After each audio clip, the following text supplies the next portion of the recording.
ខេជំរាបសួរបងប្អូនទាំងអស់គ្នាដែលជាអតិថិជនរបស់អ្នកគ្រូម៉ាលីនៅខាងខេត្តកំពង់ចាមនេះគឺជាសកម្មភាពអតិថិជនដែលគាត់មកទទួលសេវាកម្មកន្លែងអ្នកគ្រូបងប្អូនហ៊ានធានាថាជាពិត100%តែម្ដងអញ្ចឹងអ្នកដែលគាត់មានបញ្ហាស្បែកមុខមិនថាមុខមុនមុនទូមុនតូចមុនធំមុខអាឡែកស៊ីមុខប្រតិកម្មសរសៃប្រតិកម្មលេ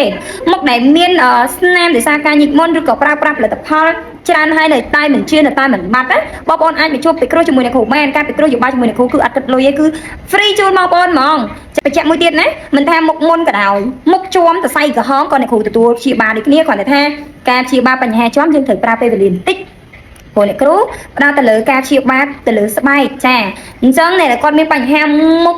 អស់ជំរឿបងប្អូនមុខទៅណាលេងស្អាតចាក់ប្រើផលិតផលមិនជាមិនស្អាតណាមកជួបអ្នកគ្រូបានចាហ៊ានធានា100%មិនថាមុខបែបនេះឬក៏មុខបែបនេះក៏ដោយចាគឺធានាថាអាឡងស្អាតខ្ចីញញហ្មងបងប្អូនចាអរគុណបាយបាយ នេះគឺទីតាំងនៅសួងបងប្អូននេះគឺពេលឡានដំរីបងប្អូនយល់ទីតាំងហាងនៅផ្សារសួងរបស់រទេបងប្អូនណានេះគឺផ្លូវមកពីខាងកំពង់ចាមបងប្អូនដល់រូបដំរីនឹងយើងបត់ខាងឆ្វេងដៃបាទខ្ញុំសញ្ញាព្រួយនេះបាទបត់ស្ដាមតិចទៅហាងនេះដូចជាប់នឹងកែងទីប៉ែតសុខសំណាងទៅបងប្អូនអត់បាក់រទេបាទនេះគឺទីតាំងហាងបាទណាគឺត្រីដំរីម៉ាលីបងប្អូនណានៅផ្នែកខាងនេះគឺនៅជាប់នឹងផ្សារកន្លែងបងប្អូនណានៅផ្សារកន្លែងគេលក់បុកដុំអីចឹងបងប្អូនបាទហើយទីតាំងហាងរបស់ខ្ញុំបងប្អូនអើយស្រួលមែនតើបាទមើលគ្នាទៅបាទនៅកែងទីប៉ែតសុខសំណាងបាទណានៅជាប់នឹងផ្សារកន្លែង